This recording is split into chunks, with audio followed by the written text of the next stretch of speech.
this minister, and he was sitting next to me. He said, if you like to come, he said, you're welcome to come on down. I thought,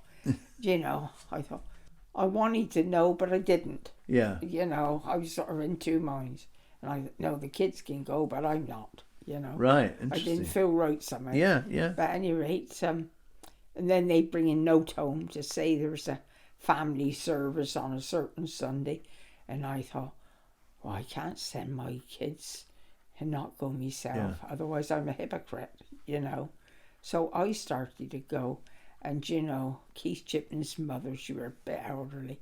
She were like an old mother to me. Really? And they were so good to me and good to the kids. And I started going to the Baptist. And I went to the Baptist for years. In Mill Street? In Mill Street. And I went there every Sunday for meals for years. Sometimes twice a day I used to go because I used to love the company. Really? And everything. I can't remember how long I've been going to the community church. And then Mrs. Chipman, when that started, because her husband got that up to start with her help get it up. Yeah. And they used to go sometimes. But I was happy in the Baptists. Right. And that with the ministers and that we had. And then the last one he had cancer and he died. There was one person there used to go on and on and on about Crawford that had died and what a good fellow he was. And it got a little bit sort of... on your nerves. A bit depressing. Oh. And I thought, I don't know. And I used to make the coffee and the tea for him after service. Right. And they used to leave me out there sometimes to wash it up and do it myself. And I thought, I'm not paying a skivvy down here. So I started going to the community church. This is years ago now. And I went there, and Keith and Margaret was going there then at the community church. And I've been going there ever since. Really? I fitted in and that. Well, Keith and Margaret's gone back to the Baptist again just lately because they're talking about selling it because they can't afford a preacher. Yeah, no, I can see that. Yeah. But it does for you. I mean, Oh yeah. You like it. You get a lot of comfort from it. It doesn't matter what church you go to. It's what you believe in, isn't it? Yeah. Yeah. Well, I got a strong faith deep down. Yes. And you see, this house, you mightn't believe it, but my brother and I, we only had 2 bedrooms. And my brother and I suppose I were about 6 or 7 and he was about 9. And we used to have to sleep in the back bedroom. One night, my brother woke me up and I was sound asleep. And he woke me up. I said, Freed. I remember it now. He said, I was sound asleep. He said, there's a light at the bottom of the bed. And I said, oh, God. Of course, it was a bungalow, you see, and they always left the door open. And at the bottom of the bed, that was where the door was left open. And I said, well, that's only the light from the kitchen because the kitchen comes sitting room. Light, they left the door open because Mum used to be out there and the light to the... Yeah. We used to have a lamp on the middle of the table because she didn't have electric or nothing. I said, oh, that's only the light from the kitchen. He said, no, it isn't. He said, Mum been gone on to bed for ages. And he'd been there, led watching it. He said, get your head down, he said, because it was moving. And I said, oh, and of course, under the bedclothes you get hot, don't you? So I chucked the bedclothes back because I wanted some air.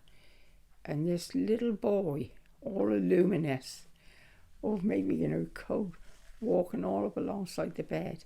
Really? Yeah. You know these, what you see on a Valentine's card, what they call like a Cupid. Yeah. You know, these and that. Yeah. I say it was a little boy, but I could only see the top half. He didn't have wings or anything.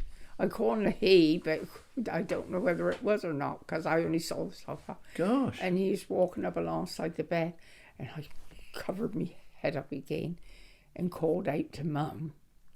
And my brother said, oh, he's up above us. And of course, we we had religious pictures round, just odd ones round. Yeah. And King George we had up over Right. us. And he said, oh, me brother was watching. He weren't frightened like I were. And he said, he's up over our heads. He was right over my head where King George were. Blimey. And I cried out to Mum. And Mum come in with the candle and everything. And it disappeared. Do you know, we never ever seen it again. And yet, I know what I've seen. Yeah. And he's seen. And I always say that was my guardian angel. Yeah, Interesting. that was a guardian angel. Yeah, well, I mean, if you see something and Yeah. it's definite, then that's Yeah, you're not going to forget it. yeah. Are you? You never forget it, no. And that, You don't know whether there'd um, been a little boy living there in the past. well, there was a little boy later on that died there, but that was Yeah, years after yeah. we'd left. But I don't know in the past because Mum said that bedroom was built on later because she lived at Brick House and she used to cut through that drive, and there weren't a bedroom there in that room then. Yeah. That room was built on later, and that, so we don't know, but unless it was a window and Yeah. little child dropped out. Gosh, the well, window. anyway, that's a very interesting memory, and it's interesting that you've taken your faith has ended up, via Baptist church to the. Well, it went with me all You my never, life you were never because tempted to go to the Quakers. I have been in the Quakers, Yeah. yeah, but I don't know. I'm not. They Yeah. just in silence, don't they? Yeah. No, I don't go to the Quakers. What are you? Catholic. Well, Catholic? Are yeah, you? that's why I brought up Catholic. Yeah. And you go to Catholic church? I do now and again. Yes. I mean, My sister turned Catholic. You see, she married a Catholic. Yeah. fellow. I mean, I think there's lots of very good things, and it's not so much the bad things. It's just I'm not totally sure of what the mass is all about, really. That's just, it doesn't really. But But the thing is, you can be a believer. It don't mean to say we're perfect. None of us is perfect. No. Of You know, course. no. No, I think that's it. I'm really interested to know, because you said that thing. You said, if only I knew then what I know now, about the your husband running off with Oh, somebody, yeah. and you going, Yeah. I could have actually made that work. Because it's always the thing about age. It's a very good thing where you go, God, blimey, Yeah. what was the thinking? But now, I mean, I'm interested to know what you think. You look at, I mean, the focus is Wincanton and the area around, and it doesn't have to be. I don't want to say you'd say, oh well, I don't like the zebra crossing. That's not the point. But I am interested to know what you think is really good about it, and also what you think is a great shame about it. What about Wincanton? Yeah. Well, I don't think there's anything bad about Wincanton. Right. Well, the bypass, was that good or was that bad? I mean, the 303. Oh no, they needed a bypass and they did all the traffic now. Really? Well, I mean, but what was it like? Was it really rammed? I mean, What before? yeah. Oh, it used to be bumper to bumper. You had a job to get out down the bottom of the road, and here it was bumper and bumper right out to Hunter's Lodge. Really? Yeah, bank holiday time. Yeah. Oh yeah, they definitely needed a bypass. Yeah. But some definitely. people say that ruined a lot of trade in Wincanton High Street. I mean, No, I tell you what, ruined the trade in the high street is a big supermarkets on the outskirts. ah, Because when Morrison's and Lidl's come here yeah, and that, all the little shops went. ah, Because they right. sell everything, don't they? Yes, And it's the same in Gillingham. You see, they got Lidl's over there, and then they got Waitrose and yeah, that's right. big shops. And they've done the town centre out Yeah, over there. No, I say it's the big shops. That's very done interesting. it. But Okay. no, I don't think the bypass, and like people from Pencilwood, they still come into Wincanton, and that. Yes. Yeah. Yeah. Yeah. I mean, I think I'm interested to know. You know, you talked about the White Hart, right? And we've got the White Hart, the Greyhound, the Bear, three places that are The White Horse. the White Horse. Sorry. Yeah. The But White. I don't think the White Horse now, they're going to turn that into flats, aren't they? I think so. Yeah. Yeah. Used to have lovely dances there years ago. It's a big place, isn't it? It was, yeah. And a big back at the Yeah. back, big. What about the Bear and what about the Greyhound? Did you ever go in the later on in life?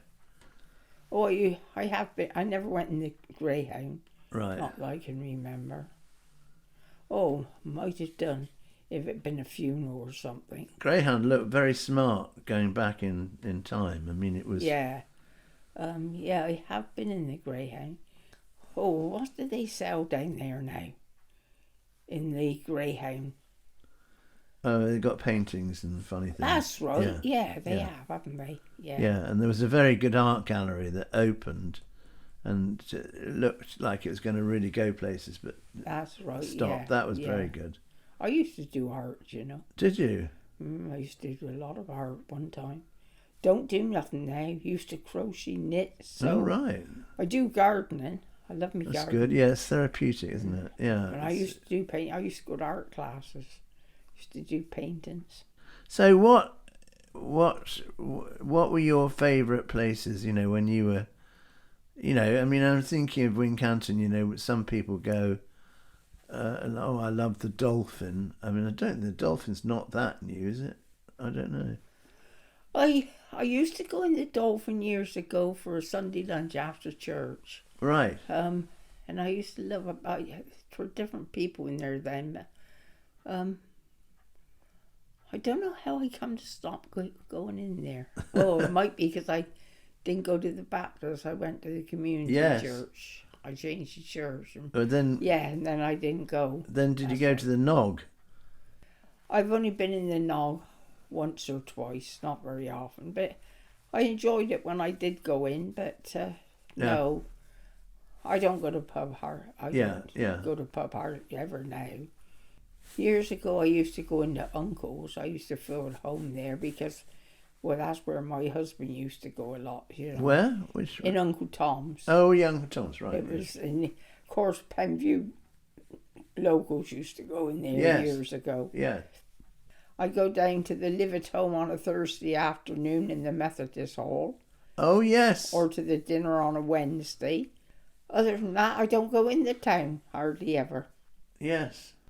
Of course, I don't drive so far now. I just drive down there to go to the Methodist. But was there a favourite place that you did like, always, you know, always liked going? I mean, it could be a view. It could be, I don't know. Some people have it, don't they, where they really love a place and, you know. No, I used to go in the cafe up by the when you go into the co-op, you know. On Yeah. the right hand Yes, side. yeah. I used to go in there quite Yeah. about once a week, but I don't go in there now. Well, I don't go down to town hardly ever. Yeah. You know, as you get older, you don't want to. you don't bother. Yeah. I go to the Live at Home. And that's in the Methodist. I think they wrote to me actually, and said could I find someone to give a talk about the history of Wincanton. Oh, did they? What, Yeah. in the Methodist? Yeah. So just coming to the end, I'm just interested and thinking, you know, and it's difficult to answer this question, but what do you think had, you know, huge effect on you, say, in the last 40, 50 years of your life, you know? I mean, what, and it might be you go, well, it was actually my husband running off with, you know, Frida, whatever her name was. Well, he didn't want to go with her. He wanted to stay home. But I said, well, you take and get on now because you're never here. So he didn't want to go. He would have come back anyway. Yeah. I think he would have done, but I was pig-headed, so Well, more for him then, isn't it? yeah. You know, anyway. Well, you were sort of brought up that, you know, everything had to be straight. But I'll be quite honest, my life was hard when I was married to him because I didn't have a lot of money Yeah. and I had to make doing men sort of thing. Yeah. I wrote down, well, I dotted it down, when Scammos used to have their second-hand market down North Street. There used to be down there. I used to go down and buy second-hand furniture, you know, to get our home up together. Yeah. Cheap little things, sort of thing. I replaced it since, you know, but I did to start with. Yeah. But after, I know financially, actually, after I was divorced, I was better off because I went to work and I worked in the cinema to start with. Great. And cleaned the cinema, and I could take the 2 kids with me. Yeah. And I also used to clean the Methodist church. I used to get 5 shillings a morning. And then I got a job at Bayford Cafe, dinner times and Sundays. But I'll be quite honest, people think, you know, divorce, because quite a few of my friends used to think, oh, you're better off because you've divorced, if they weren't all that happy. But I'll be quite honest, it was harder after I were divorced than it were before. Yeah. You know, because you had to go to work and as well as bring the kids up and you're making yourself life, and it's it's good hell to... of a mix up. It's a mess up of a life after. You know, it's no fun. Yeah, well, it's good to have somebody in your life, isn't it? I mean, but you preferably want somebody who's going to be a decent person. Yeah, but he would never hear mine. He never had no conversation. He'd come home from work and sit down and, well, the telly used to be over this side in those days. He'd sit in the chair there and watch telly after he'd had his tea for about half an hour or so, watch the news, and then he'd wash and tidy himself up and go off to the pub until it turned out. And that was every night. Well, I didn't worry about in the week because I used to have a chest of drawers up along there and sit on the arm of the chair, and I had a sewing machine and I could make the kids' clothes, and I used to do sewing and, you know, rattling. He wouldn't have liked the sewing machine rattling away. Blimey. So I could do that when he was out, so that was all right. But then it was Saturday and Sunday dinner times, and again Saturday and Sunday night. It was all the time. He went on like a that's no single good, is it? fellow, you see. I had to make a life. I was making a life for myself, living my own life, even when I was married to him, because, well, but then, you see, I talked to a neighbour of mine, she's dead and gone now, that used to live at Shep Montague. His parents kept a pub, Shep Montague pub, and he used to come home from school and go straight in the pub and play cards or dominoes with the old fellows that were sitting around. Right. And that's all he knew was pub life. Yeah. And of course I didn't realise that. I heard about that later on when and she told me. So I got now a picture of his young life. You see, he never knew what it was as a kid. Whereas my dad used to take us out, like I said, when the bombs dropped. He used to get the bikes out and at night go off and see where these bombs had dropped or where a plane had crashed. It was different, but you see, with my husband, he never had that life. So I see him in a different light to what I did then. Yeah. Yes. But you see, I'll admit, after we partied, although I was financially better off because I was working as well, and he had to pay me for the kid, so much for the kids, I was financially better off than I were when I was actually married to him. And that. Financially I was better off, but mentally and that, well, I was working harder, but mentally I were more mixed up than ever, I think. Well, I understand that. I mean, you must have had a sort of some feeling of a huge disappointment. Well, I I was on tablets from the doctor, depressant tablets. Right. Quite a bit, you know. And do you understand that now more? You know, I mean, because now, I mean, mental health is a very much I usually, better understood you know, subject. I had a dose of mental depression back in the spring. That I go down nearly every year with a kind of depression. Right, well, yeah. sometime during through the year. Yeah. Either in the spring or in the autumn. I don't know why. I feel better now. Yeah. You know. Well, you sometimes can have an interest, but I suppose you can't be on high all the time. Yes, but sometimes people have something called seasonal affective disorder, which means if they don't have the sun, vitamin D. Yeah, I think this. So maybe you should get hold of vitamin D. Oh, I do. Oh, you do? Okay. I take a vitamin D tablet every day. I think you're very on it. I think it's great, Frida. You know, it's really good. I mean, yeah. You know, no, it was harder after we divorced. You know, it was. But you never met anyone at all. Yes, I did. But then when you weigh all the pros and cons up, it kills what you got for that person. I don't know. You put a damper on everything, don't you? I don't know. I mean, I just I wondered. was friendly with a fellow, and he had 5 children. We had some lovely times and everything. But then, see, he used to bring his kids over, and his wife had somebody else, and but then, see, directly the kids went back home. He'd go off to pub, and I thought, oh, this'd be another pub affair. So I wouldn't have that. Gosh. But I'm glad I never married again. Yeah, you are. Okay. Well, you're quite. You'd be regarded as a tough feminist, you know, in today's thing, which you probably were, which is good. And I think, to be quite honest, being I've been on my own, I feel I've been a more useful person in the world and towards other people than what I would have been if I'd been married. And the interesting thing is, it strikes me that you were never tempted to move really away, you know, from the area. No, I mean, well, I did. You went to Dorset, you went to Poole, you went up to Hull, but you know where you suddenly, you know how some people do this. They get, that's it, I'm out of here. I'm not doing the West Country, Somerset, Wincanton, Pencilwood, Templecombe. Anchor right I'm here. going to Brighton.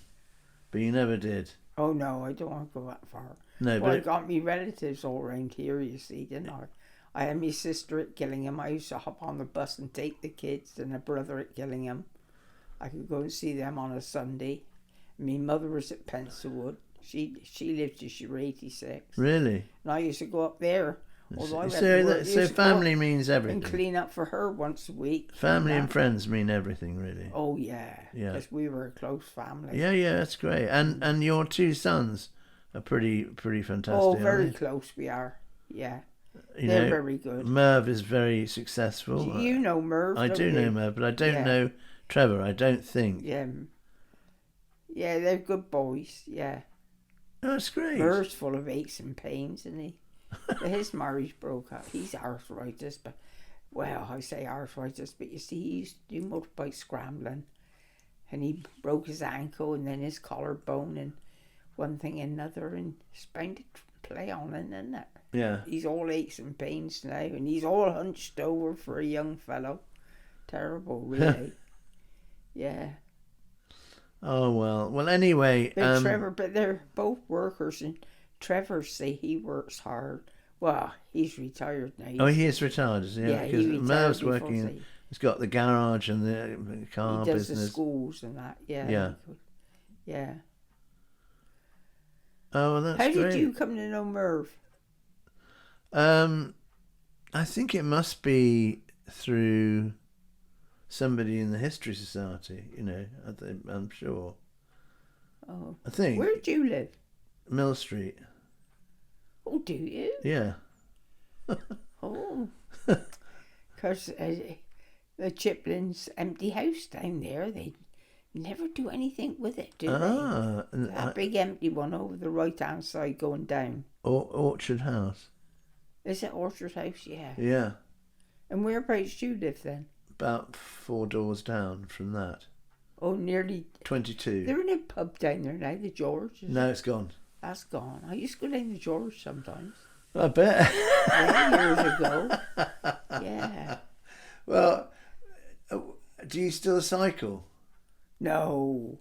No. No. But you were obviously a very keen cyclist. Oh, God, I've been all over the country. Really? Serious? Yeah. Brilliant, Frida. God, blimey, you're Well, alert. My friend and I, when we didn't cycle, we used to have the lifts on the back of road service lorries. We used to go about 60, 70 miles on a lorry. Really? Yeah, down the factory, they used to say, if we were going up the Lake District, they said, we only had a fortnight, it's holiday. They said, take you a fortnight or more to get up there. We were up there in 2 days. So you used to go put the bikes on the lorry and get... Really? Sit on the back of the lorry, hold the bikes. We never met a bad driver all the time. Really? Because, you know, like, we were cycling along in shorts and that. And, you know, young fellows would look out the window and say, hiya, girls, you know, where are you off to or something. Right. And that. And then perhaps we'd go along and it might be pulled up in a cafe or somewhere and we'd go in the cafe. And then, where are you girls going off to then? And we'd say, well, we're going up the Lake District or something. They said, we're going so far as Preston, we'll give you a lift. So how did you get we back? thought about having 3 days up in Blackpool, because so we'd get around and see Blackpool, you know. Right. So we stayed at Blackpool. I don't know if there's 3 nights or 2 nights. And then we cycled on to the Lake District. Oh, I don't know. Come down. But, was it Ipswich or somewhere? I don't know. But you managed... And then we had a few lifts. But didn't you use Wincanton Station a lot, or not? I mean, wasn't that great to have it? Well, when we were down Bournemouth, I used to come up and bring me bike on the train to Wincanton. To Wincanton and cycle up to Pencilwood then, you see, because there's no way of getting to Pencilwood. So you got around, didn't you? Well, I did when I was single. Went all over the place. I've been to Ireland 8 times. Blimey. Yeah. And I've been to the Holy Land. Have you? Yeah. I was Jane Russell. Well, that's amazing. Well, listen, I think we've got it. We've got more than enough. But it's really thank you.